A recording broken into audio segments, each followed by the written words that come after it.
All right, so more parts of our Huron Speed kit have been coming in.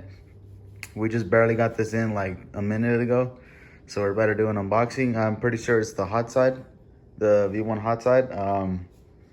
So we're gonna just take a look at it. Hopefully it is that, because that's what it says on the box, but we'll see.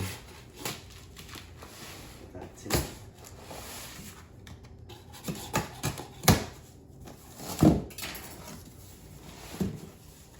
Oh shit.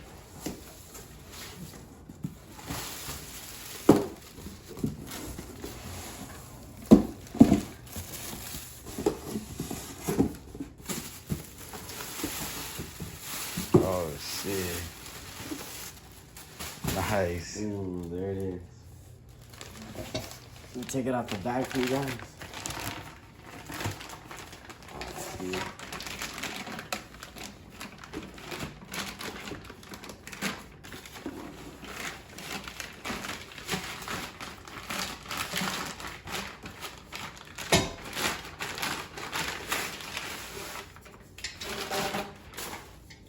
There's the downpipe. So the one that comes off the turbo exhaust side.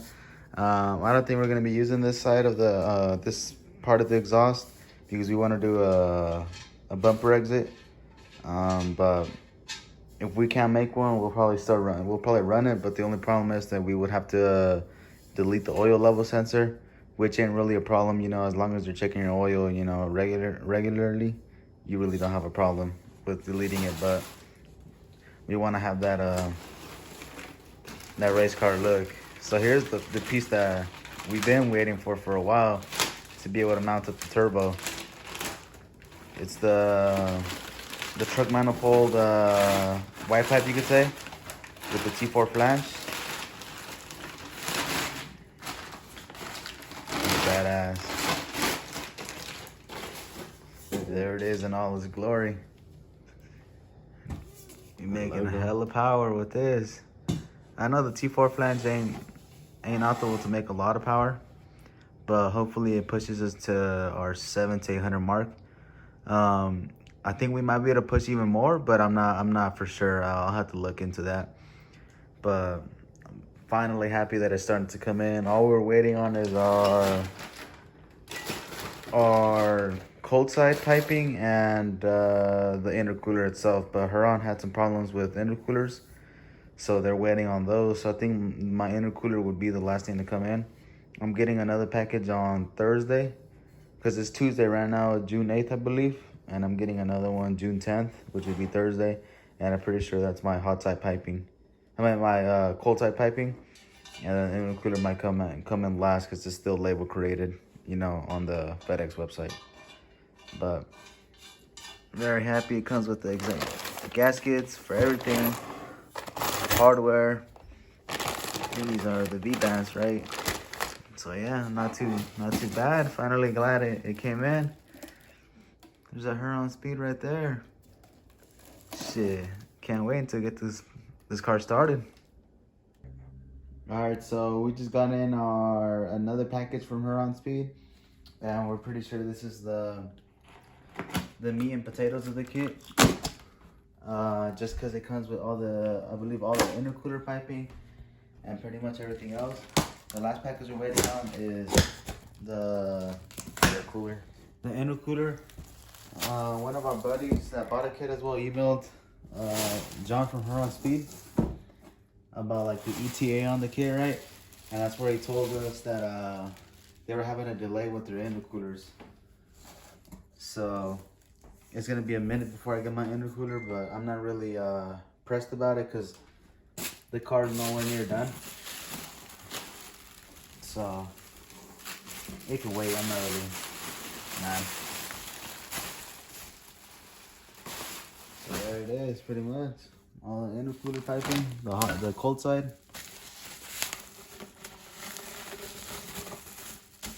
I'll take one of these out. There's the exhaust back there. We're not gonna end up using that. We're just gonna end up making our own custom downpipe, but there's one of the intercooler pieces. It's not too bad. We're gonna get all this stuff out the box and we'll show you guys when it's all out the box and sorted. Cool. So here's pretty much the entire Huron Speed T4 V1 truck manifold kit. I got pretty much everything right here that I need, besides the intercooler. Like I said in the previous clips, they were having some difficulties with the intercoolers that were shipped out originally, so they're getting a new batch in. So I don't know when I'm getting my intercooler, but it doesn't matter because the car's not running. So I'll just go give a quick overview of everything that comes with the kit. So here are the brackets for the intercooler. Here are the mounts, right? On the F bodies, it comes with a front bash bar. It's like a big piece of metal that has to be deleted in order to run this, I believe. And you might have to delete a few other things, but we're doing it in weight savings, you know. But I'm pretty sure that bash bar does have to come out, and also the washer fluid reservoir has to come out as well. And you got all the couplers you need for your cold side. And then at first we were kind of skeptical about what lines came with the kit, because we saw these lines. I'm pretty sure if you guys are looking into getting a kit, you guys see these lines in the ad, and I think they were referred to as the fuel lines, if I'm not mistaken, but I could check again.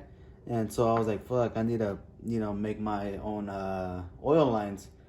But these look like, you know, the oil lines, you know what I mean? Because this is pretty much the same fitting that I have in my oil pan right now. Right now I have just a regular 1/2" MPT plug, so I'm not leaking oil. But I have a 1/2" MPT to, I think, a 10 AN or a 12 AN, something like that.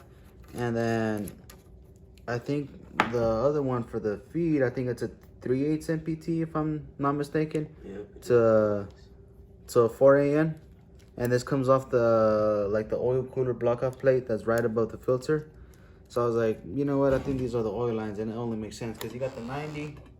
Well, you got the straight over there that would probably go straight into the oil cooler, and then you got the 90 right here that goes on top of the turbo. You got the 90 over here and 90 over there. So the 90 for the side of the oil pan and the 90 for the return. Then you got the turbo blanket for our turbo over there. Then you got all the cold side piping.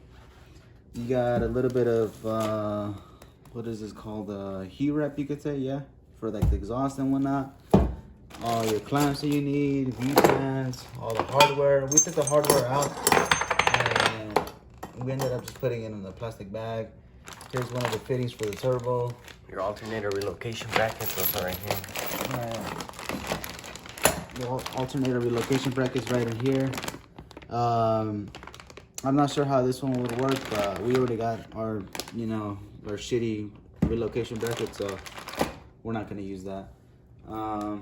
And then over here we got our, I think this is a 50mm blow-off valve that we got for free. So the way it worked, it was, I believe, the first 6 people to buy into the V1 kit got a free 50mm blow-off valve, and the first 3 got the power steering relocation lines.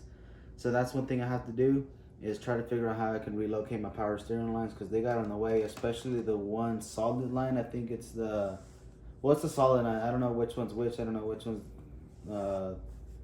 I guess you could say the feed and the return or whatever. But the solid one is the one that gets in the way, so I had to disconnect it. So I got to figure out how we're going to relocate those, but we're just probably going to do AN lines anyways.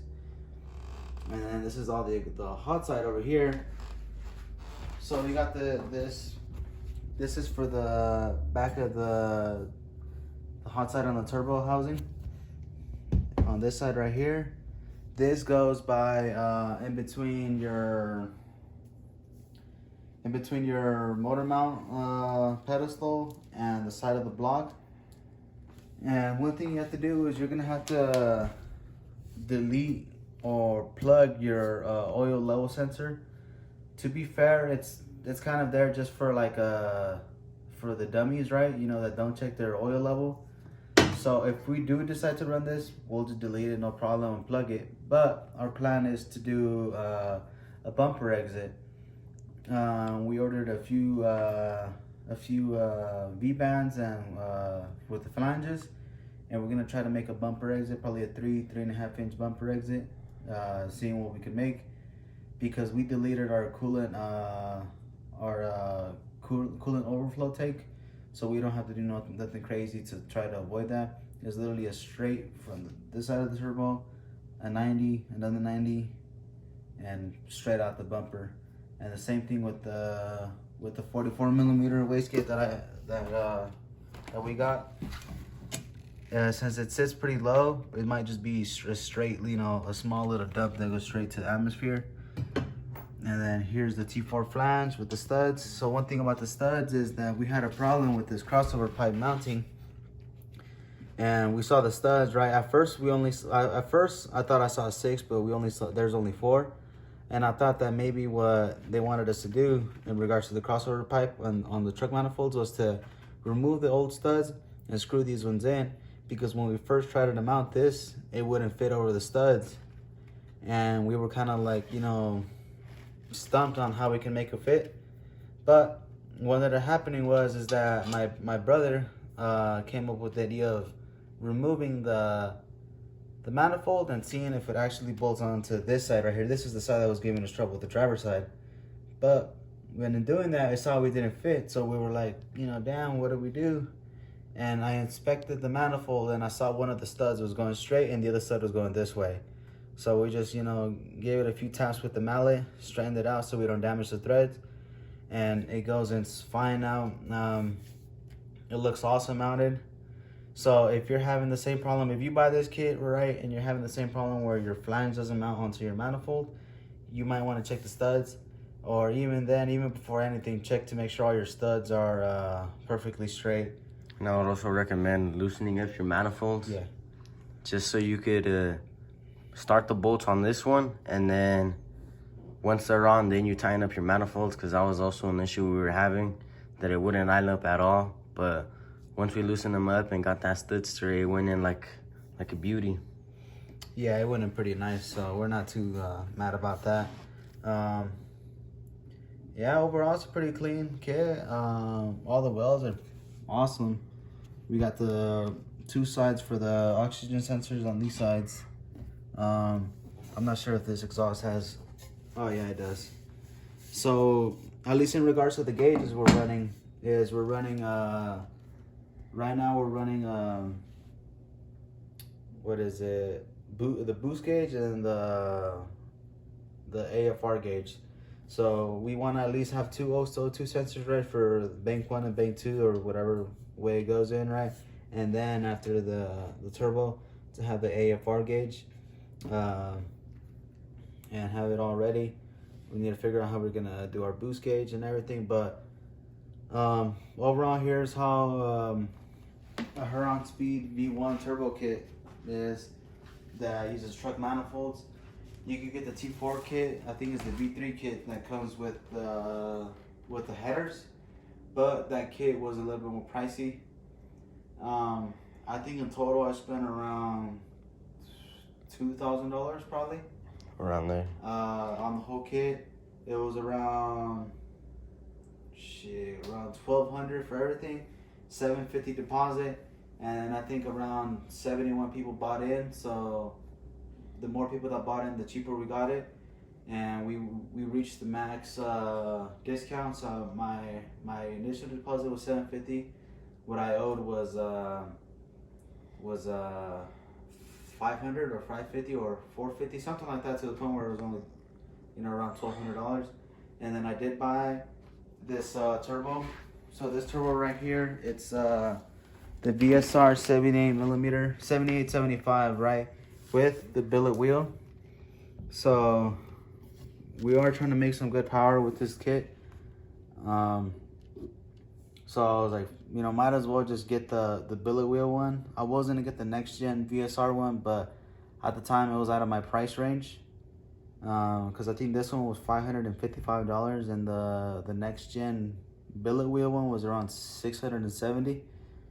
So I was like, you know what? I don't know if there's a big enough difference to demand the extra money. So let me just get the first version with the billet wheel, as opposed to getting the next gen version with the cast iron wheel.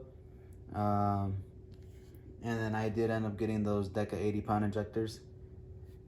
And yeah, overall, like we said it before, our goal is around $700 to the wheels, but with hopes of pushing a lot more power, you know, roughly around 1,000 to the wheels eventually. And I think with this kit we can push 1,000 pretty easy. I just gotta upgrade my injectors. I think right now my injectors are holding me back because I want to overbuild my fuel system. The reasoning for those dual 450s, but you know, that's for another video. Right now we're just gonna focus on this turbo kit. So, and what was the wait time? In regards to the wait time, I think I put my deposit down, my 750 deposit down in late December, early January, and the sale ended in, I think, February 9th or 7th. Paid it off the first day I could, right? And it's right now, as the time of shooting this video, it's let me see, it's June 10th, and I'm still waiting on my intercooler. I am kind of, you know, not too happy I had to wait a while for the kit to come in, but looking at the kit right now, it's well worth the wait. And I'm pretty sure as soon as we start, you know, gapping these Mustangs, I'm pretty sure it'll all be worth it. But until then, I guess it's going to be a learning curve for us. So if you guys have any questions on how we did certain things, or if you guys have any, you know, suggestions like, hey, maybe instead of routing your lines this way, route them this way, you know, we would greatly appreciate the help, because this is our first project car. And you know what? For the first project car, we're going balls to the walls. But hopefully you guys are excited for the build, and hopefully you guys like the kit.